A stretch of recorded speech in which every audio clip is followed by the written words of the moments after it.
everybody, welcome back to She Seeks First. I'm Mary Beth, and I am overjoyed that you're choosing to spend your time watching this video. Today we're talking about our relationships with our parents and how we can do those better. So this is part of our relationship series, and today we're going to be in Luke 2, 41 through 51. So Jesus is a teen in this story. He said he's 12 years old. He's pretty much basically a teen. So I'm going to read 41 through 51. And then I'm going to tell you the 3 points that I really think can help us be better in our relationships with our parents, and we're going to go back and break it down in little parts. So this is verse 41. Every year his parents traveled to Jerusalem for the Passover festival. When he was 12 years old, they went up according to the custom of the festival. After those days were over, as they were returning, the boy Jesus stayed behind in Jerusalem, but his parents did not know it. Assuming he was in the traveling party, they went a day's journey. Then they began to look for him among their relatives and friends. When they did not find him, they returned to Jerusalem to search for him. After 3 days, they found him in the temple, sitting among the teachers, listening to them and asking them questions. And all those who heard him were astounded at his understanding and his answers. When his parents saw them, they were astonished, and his mother said to him, "Son, why have you treated us like this? Your father and I have been anxiously searching for you." "Why were you searching for me?" he asked them. "Did you not know that it was necessary for me to be in my father's house?" But they did not understand what he said to them. Then he went down with them and came to Nazareth and was obedient to them. His mother kept all of these things in her heart, and Jesus increased in wisdom and stature and in favor with God and the people. So point number 1, our parents are people. They're imperfect just like us. They may make mistakes, but that's okay because we all do, and we all need the grace of God. Jesus' parents left him at the temple, and then he got in trouble for it. It says, "Son, why have you treated us like this?" Basically said, like, "Jesus, why did you stay here like that?" But he was the one who was staying at church. If you're going to get lost somewhere, I think it'd be good to get lost at church. So his parents left him there, and then he kind of got in trouble for it. And so I know some of you are thinking, man, Jesus should have just got so mad at him. I'm staying here at church. He should have just blown up on him. But notice that's not what he did. Parenting us teenagers is very difficult because we kind of go based on our emotions, and it's kind of unpredictable. Since we make mistakes, we are in no position to judge our parents for theirs. Instead, we can listen to our parents and learn from their mistakes, because most of the time when they're telling us to not do something, they've already experienced it, and so we might as well just take their word for it and not do it, and it'll be better for us. So, point number 2, we must be obedient because of our faith, not because of our feelings. So I'm going to reread verse 49 through 51. "Why were you searching for me?" Jesus asked them. "Did you not know that it was necessary for me to be in my Father's house?" But they did not understand what he said to them. Then he went down with them and came to Nazareth and was obedient to them. His mother kept all these things in her heart. So it says Jesus' parents didn't understand, which could have frustrated Jesus.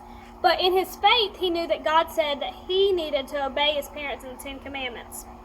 Because he knew this, he used his faith as an encouragement to obey rather than basing his actions on his feelings. So he could have been mad that his parents were upset that he stayed at the temple, but instead he knew his faith told him to obey his parents, so he based his actions on that. Our teenage feelings are way, way unpredictable and out of whack. If we base our relationships with our parents on how we feel, we'll never get along. So instead, we must keep in mind, Jesus knew everything and what was best. And he obeyed his parents because it's what God called him to do.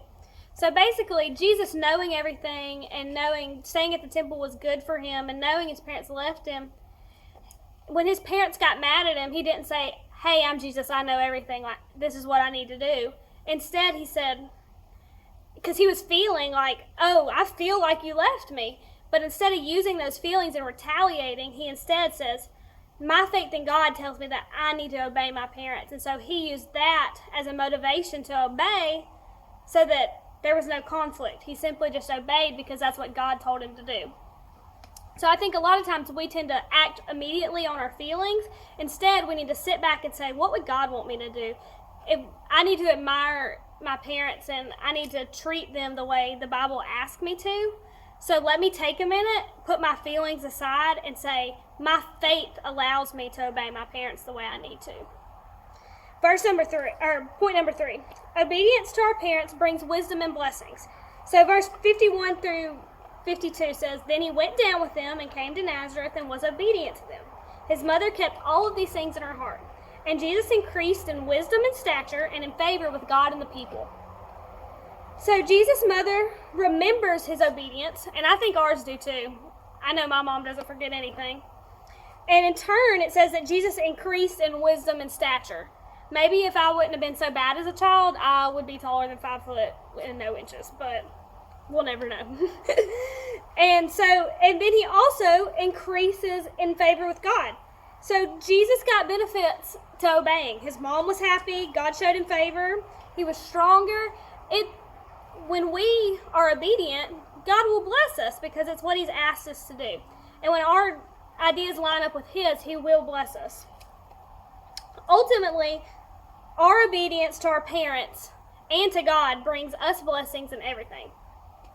So one of the biggest questions I got when I told y'all to ask questions was, how do I properly handle a disagreement with my parents? So first, I would say respect. They are older than you, and like I said earlier, they probably already made the mistake before, so that's why they're trying to stop you from it. God gave you them for a reason, and there's a good chance if they're a Christian like you, I hope your parents are godly influences on you, then that if they are, they have your best interests in mind. They may have already made this mistake before, or they're just trying to protect you.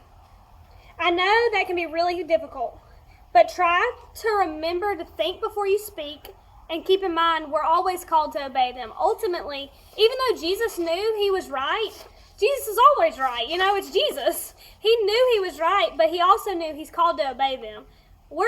A lot of times us teenagers are wrong, but Jesus knew he was always right, but even he said, I am God's son, but I know I need to respect my parents because that's what he called me to do.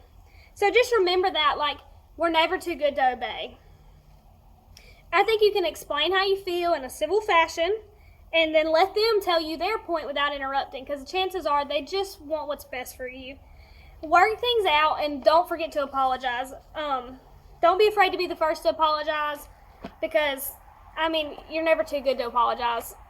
I think the biggest thing is just seek God first, and if you're putting him first and you're really trying to obey him, then it'll become easy to obey your parents because all your ideas are going to line up the same.